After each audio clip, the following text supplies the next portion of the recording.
6장 4절을 시작합니다. 교재 123쪽에 있고요.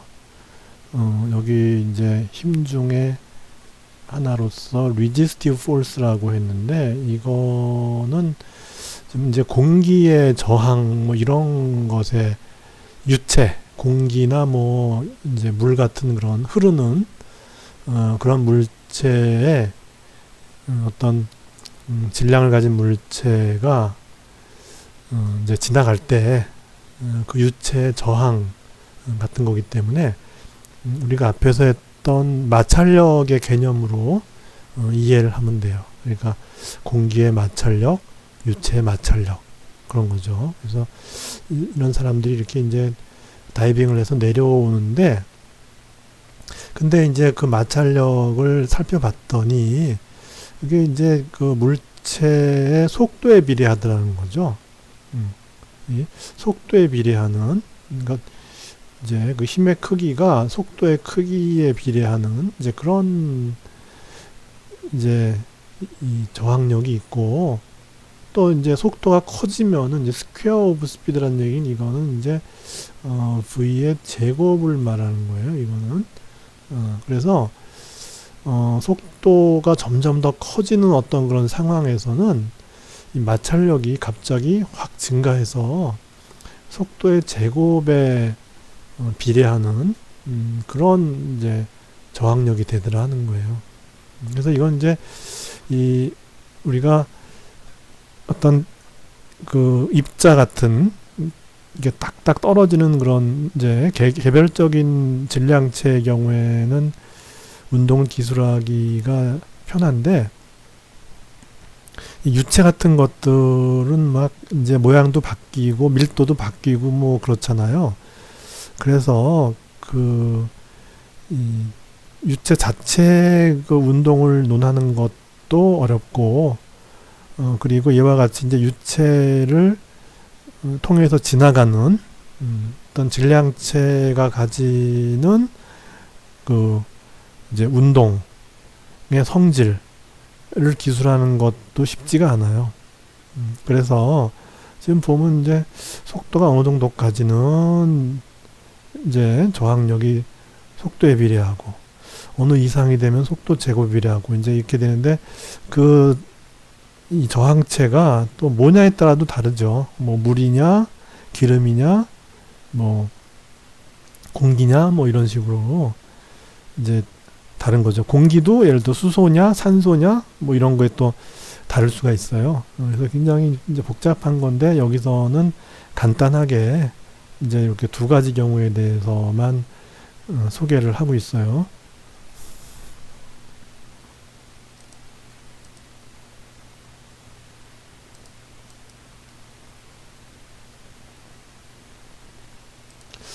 그래서 이제 첫 번째가 이제 속도에 비례하는 거예요. 그래서 이 저항력이 이게 마찰력 같은 거죠. 이 힘입니다. 힘. 이제 force예요. 힘이 이제 물체가 지금 여기서 위에서 아래로 유체에 담겨져서 내려가요. 이게 뭐 물일 수도 있고 뭐 이제 그런 거죠. 유체에서 이렇게 담겨져서 내려가는데, 이 저항력이라고 하는 거는 이 속도 벡터와 정반대 방향으로 작용해요. 그렇게 되죠. 보통의 경우에 속도가 아래 방향으로 향하면은 저항력은 정반대인 윗방향으로 향해요. 그래서 이 저항력은 이 속도 벡터의 반대 방향, 즉 마이너스 v 방향으로 향하고, 그리고 이제 비례상수 b가 있는 거죠. 이렇게 된다는 거예요. 그냥 속도에 비례할 경우에는. 그렇게 해서 우리가 앞에서 했던 프리바디 다이어그램을 생각하면은, 여기 이제 요 물체에 작용하는 힘은 이 물체에 대한 중력과 그와 정반대되는 저항력 두 개가 합쳐져서 이것이 이제 가속 운동하게 될 때는 이제 그 알짜 힘이 요 질량이 m이었으니까 ma 이렇게 되는 거죠. 그러면 이제 우리가 이 어차피 운동을 아랫방향으로 하니까 이 아래쪽 방향을 플러스로 하고 이 반대인 위를 마이너스로 하면은 아래쪽은 mg는 아래로 향하니까 이제 플러스 mg가 되고, 그러니까 이것이 이제 1차원상이죠. 그죠? 위아래 직선이니까 1차원상에서 아랫방향으로 향하는 물체에 대한 중력은 mg고, 그 다음에 저항력이 마이너스 v죠. 그렇게 해서 그것의 알짜 힘이 바로 요 물체의 질량 곱하기 가속도가 된다. 이런 거죠. 그렇게 해서 요 가속도가 이제 속도의 변화량이니까 이렇게 되니까 a 대신에 dvdt를 집어넣는 거예요. 그렇게 하고 양변을 m으로 나눠주면은 요게 이제 요 a가 dvdt가 되는 거고, 요쪽이 g, 그 다음에 요쪽은 이제 n분의 b의 v 이렇게 되죠. 그렇게 해서 이거 가지고 뭘 알 수 있냐 하면은 이 시간에 따라서, 시간이 지남에 따라서 속도가 어떻게 변하냐 하는 거를 알 수 있어요. 그래서 이와 같은 형태의 방정식을 미분 방정식이라고 해요. 그리고 이와 같은 형태의 미분 방정식은 어떻게 푸는지가 잘 알려져 있어서 풀면 되는데, 이제 여기서는 그냥 솔루션을 줘요. 주고 그것이 이제 요걸 만족하느냐를 확인하자, 이런 식으로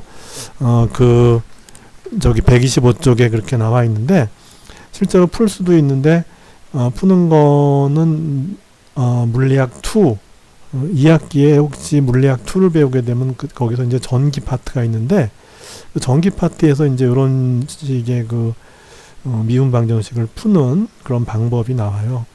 그래서 이제 그때 가서 풀어도 되고, 여기서는 그냥 이제 방정식하고 그 방정식의 해만을 이제 우리가 그냥 숙지하면 될 것 같아요.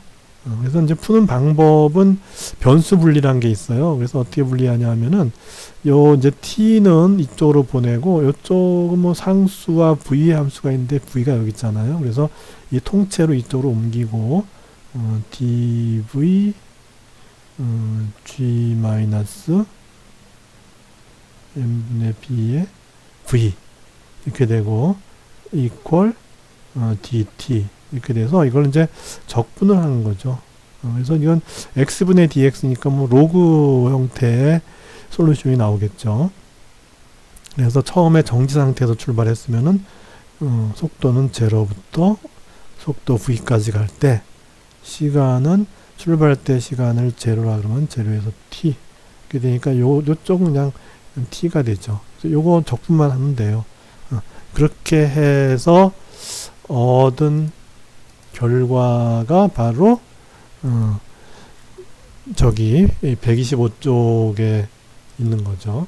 그래서 그 결과가 바로 이제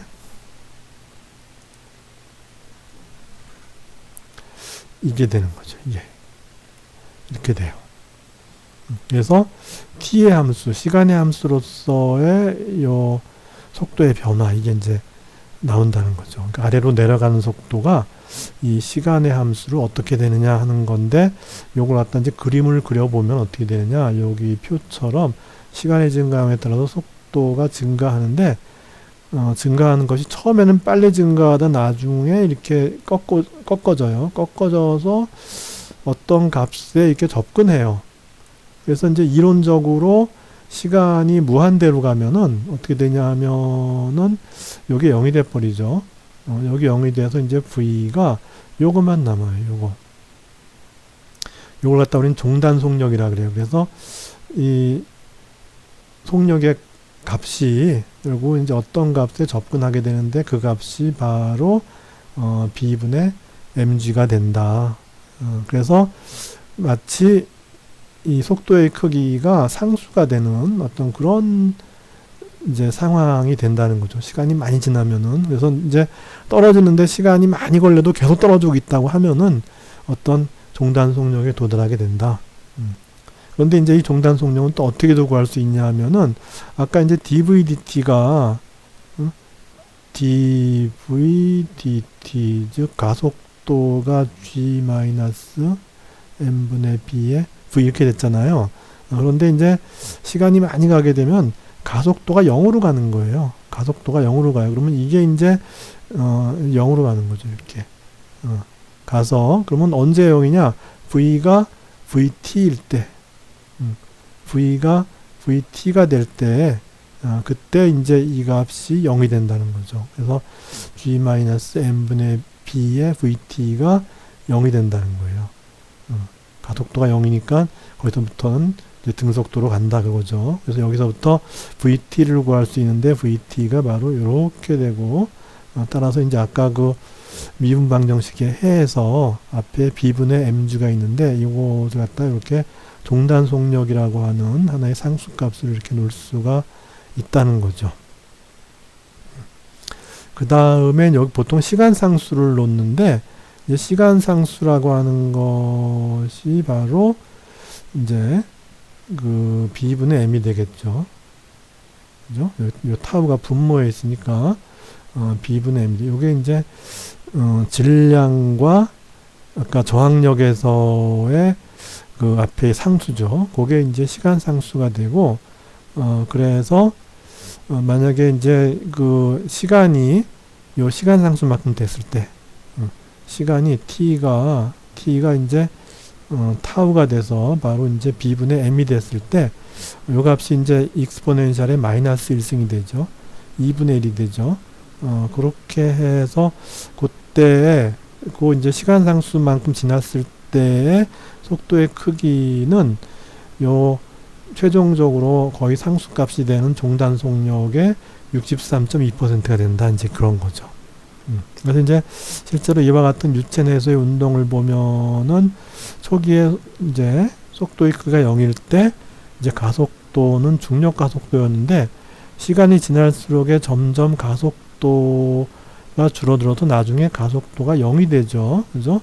가속도가 0이 될 때 속도의 크기는 종단 속력이 된다. 그래서 여기서부터는 거의 이제 요거는 이제 시간이죠. 시간이 지남에 따라서 점점 거리가 이렇게 같은 시간이에요. 요소효과제 시간이나 요소효과제 시간이나 다 같은 거예요. 같은데 같은 시간 동안에 여기는 요만큼밖에 못 갔는데 여기는 이만큼 더 가고 이만큼 더 가죠.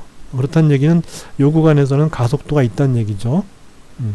근데 그 가속도가 점점점 줄어들어서 나중에 가속도가 0이 되면은 이제 등속도 운동이죠. 그래서 같은 시간 인터벌 동안에 같은 거리만 진행하는 이제 등속 운동에 가까운 그런 운동을 하게 된다는 거예요. 근데 이게 이제 이론이기 때문에 실제 경우에 이것에 정확히 맞는 것은 뭐 거의 없다고 보면 되고, 이건 우리가 이제 단순화 시켜서 한 거고, 실제로 여기서도 보면은 실제로 콘스탄트는 아니죠. 변하고 있잖아요. 변하고 있는데 이제 시간이 굉장히 많이 가면은 그 변화율이 미미해서 상수처럼 된다 하는 건데, 엄밀히 얘기하면은 정확한 상수는 아니죠. 조금씩 변화를 하죠. 그렇게 해서 이제 그 운동을 논할 수가 있는데, 이제 요거는 이제 V에 비례하는 저항력이 또는 이제 이런 그 마찰력이 이제 속도의 크기에 비례하는 이제 그런 상황에서의 이 시간의 변화에 따라서 속도의 크기가 어떻게 변화하느냐 하는 이제 그 이론에 대해서 살펴봤어요.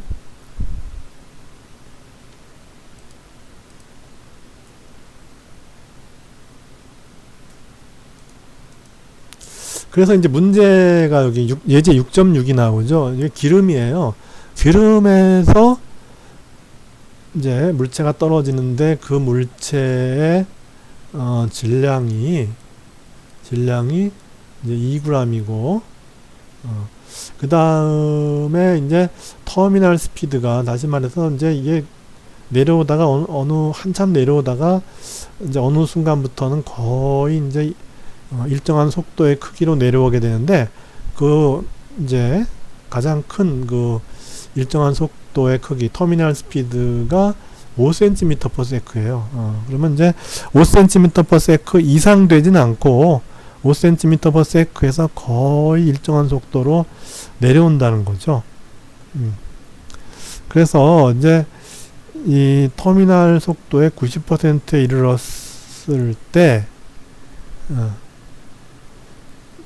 그때 이제 시간을 구하라죠. 시간. 그래서 일단 그 타우를 구하고 그 시간 상수 그 아까 상수 b죠. b분의 m 한 거 이제 그거를 구하고 그리고 이제 그것으로부터 이 시간 상수로부터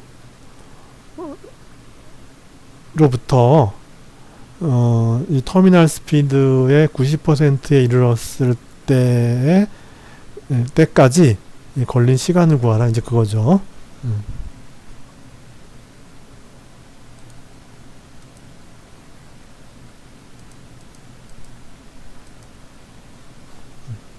그래서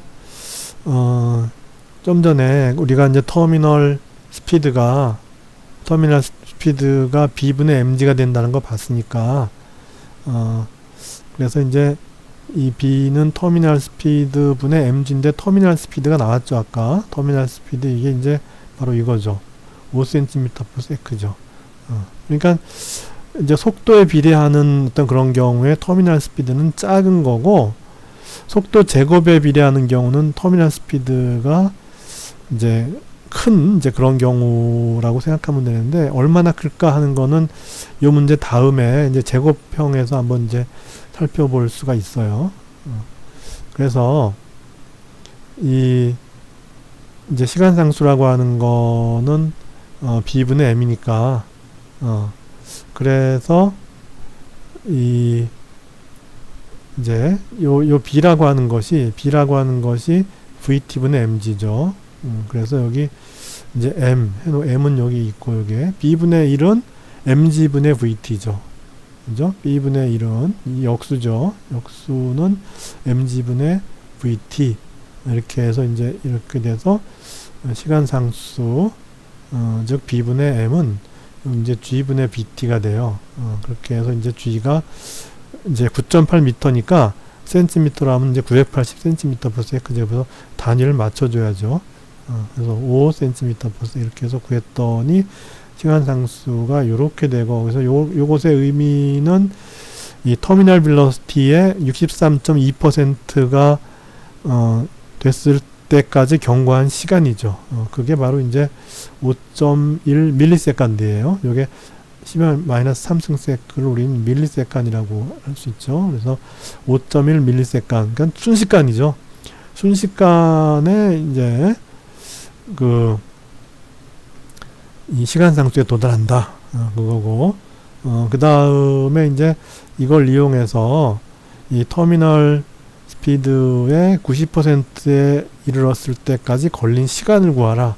그거는 이제 0.9 곱하기 vt는 이제 vt에 이렇게 되는데, 요 t가 이제 얼마일 때가 0.9냐는 거죠. 그렇게 해서 요 이제 vt 이렇게 되니까 1 마이너스 익스포넨셜의 마이너스 t 나누기 타우가 0.9고, 그렇게 해서 요것만 그거 하면은 이게 0.1이 되죠. 그죠? 그렇게 해서 마이너스 타우분의 t가 로그 0.1이고 자연 로그 0.1이고 그 값이 마이너스 2.3이다.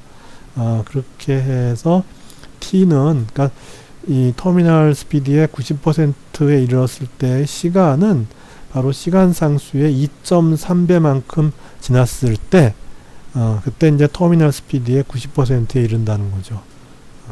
그래서 이제 터미널 스피드는 여기, 시간 상수는 여기 아까 5.1ms으로 구했고, 여기 이제 2.3 해서, 그리고 이제 시간 상수가 5.1ms인데, 그때 터미널 스피드의 90%에 이르는 시간은 바로 11.7ms가 된다. 이제 그거죠.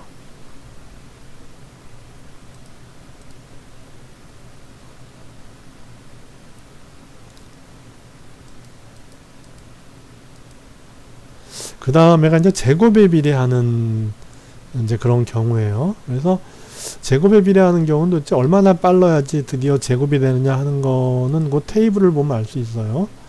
그래서 요 야구공 정도 되면은 제곱에 비례해요.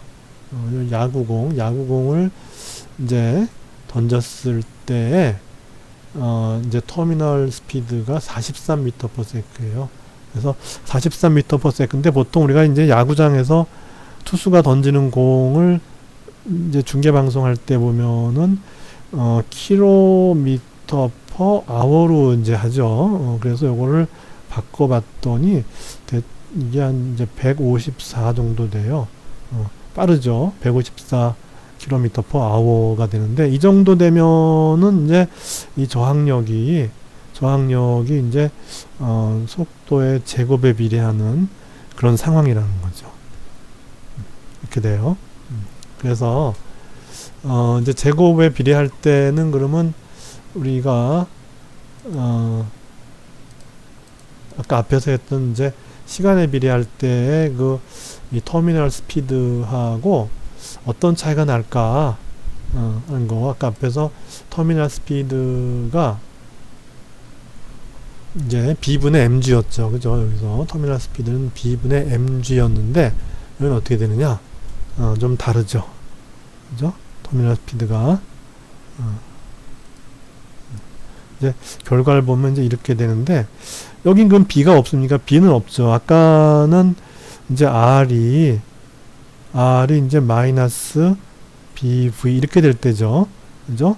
이렇게 했을 때 터미널 스피드가 B분의 mg 이렇게 되는데 이 제곱에 비례할 때는 어떻게 되냐 하면은 이게 이런 식이 돼요. 이렇게 물론 여기 이제 마이너스가 들어가는 거죠. 마이너스를 생략한 거예요. 그래서 보통 우리가 1차원 벡터 표현할 때 방향이 반대면은 마이너스를 써야 되는데 여기는 그냥 안 썼어요. 그냥 크기만 나타내고 방향은 안 나타낸 거죠. 그렇게 해서 이걸 볼 것 같으면은 이제 이때는 보면은 D라고 하는 것이 나와요. 그래서 이제 그 끌림 계수라는 게 있죠.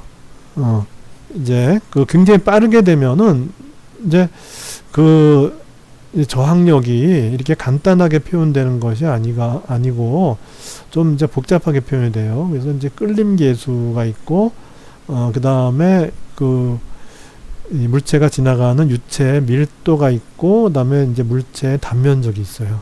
이렇게 돼요. 그래서 여기는 B가 없기 때문에 이제 이렇게 되는데 이제 중요한 거는 아까는 요게 mg였잖아요. mg인데 여기서는 어떻게 돼요?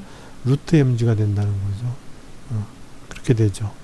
그렇게 해서 이제 저항력의 크기를 이제 이렇게 할 것 같으면은 그러면 이제 알짜 힘은 요 내려가는 방향을 플러스로 했으니까 mg가 되고 그다음에 이제 저항력은 마이너스가 되죠. 그죠? 반대니까 그래서 마이너스를 써서 마이너스 2분의 1 d로 a의 v제곱 이렇게 되는 거예요.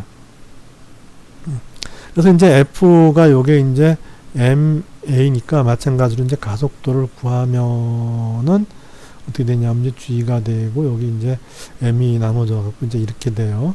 그래서 마찬가지로 이 터미널 스피드가 될 때 vt가 될 때 가속도는 0이니까 그래서 0 이퀄 이렇게 되고 v가 vt로 바뀌죠.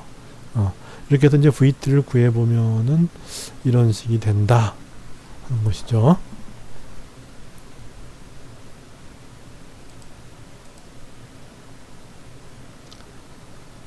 그래서 이제 보면은 뭐 참고로 이 야구하고 골프공 보면은 사이즈는 좀 차이가 나죠. 차이가 났는데 뭐 두 개가 거의 비슷해요. 그렇고 스카이다이버가 낙하해서 종단 속력에 도달할 때까지의 그 이제 속도는 60m/s까지 증가해요. 그러니까 야구공이 날아갈 때 그 터미널 스피드보다 더 큰 거죠. 굉장히 빠른 거죠. 야구공이 우리 150 하면은 154 하면은 굉장히 빠른 거죠. 그래서 이거는 그럼 요즘에는 뭐 투수가 160km 던지는 투수가 있다더라. 어떻게 된 거냐? 그게 이제 그만큼 오차가 있는 거죠. 미국에는 뭐 160 넘는 투수가 뭐 몇 명 있다 그러는데 우리나라는 어떻게 되나요? 하여튼 이론적으로 이렇게 해서 대충 154 정도 나왔으면은 아우 많이 맞췄다. 이제 그렇게 보면 되죠. 그래서 이론 자체가 굉장히 간단하기 때문에 이제 간단한 모형으로 계산하니까 이제 이렇게 된 거고, 실제로 좀 더 복잡한 모형을 계산하면 아마도 160까지 올라갈 거예요. 예. 그래서 하여튼 이제 v제곱에 해당하는 것들이 이제 다 이런 것들이 다 이제 v제곱에 이제 저항력이 v제곱에 해당하는 v제곱에 비례하는 이제 경우들인 거죠.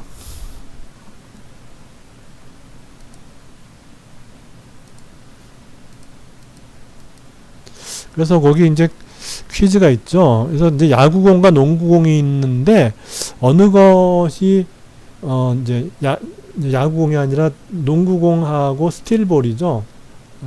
농구공하고 그다음에 쇠구슬이 있는데 두 개가 질량은 같아요. 질량은 같은데 땅바닥에 어느 게 먼저 떨어지겠느냐 하는데 이제 우리가 좀 전에 이제 이 v 제곱에 비례하는 그 경우에 이제 단면적이 있었죠. 그죠? 단면적의 저항력이 비례해요. 그러면 질량은 같은데 이 스틸볼은 단면적이 작고 이 바스켓볼은 단면적이 크잖아요. 그러니까 이제 이것이 저항력을 이제 바스켓볼이 더 많이 받아서 느려지는 거죠. 그래서 이제 스틸볼이 이제 먼저 땅에 닿는다 이렇게 되죠. 그래서 앞에서 우리가 이제 중력 가속도 얘기할 때는 그냥 이런 저항력을 무시했기 때문에 이제 질량에도 관계없고 그냥 중력 가속도에만 관계하잖아요. 그래서 뭐 그것에 부피 같은 거 관계없죠. 그렇게 해서 뭐 모든 물체가 다 똑같은 가속도를 가진다 이렇게 되는데 실제 경우에는 그렇지 않죠. 그래서 미국에서 그게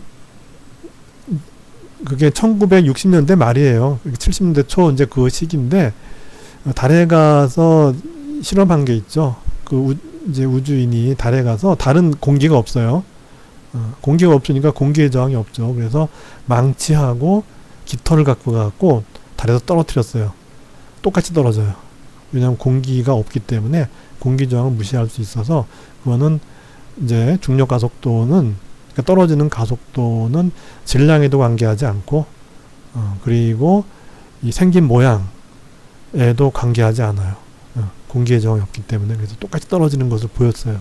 그런데 공기가 있을 경우에는 그 공기의 저항이 결국 이제 물체의 생긴 모양에 따라서 이제 달라지기 때문에 이제 결과가 이렇게 다르게 나오게 되는 것이죠.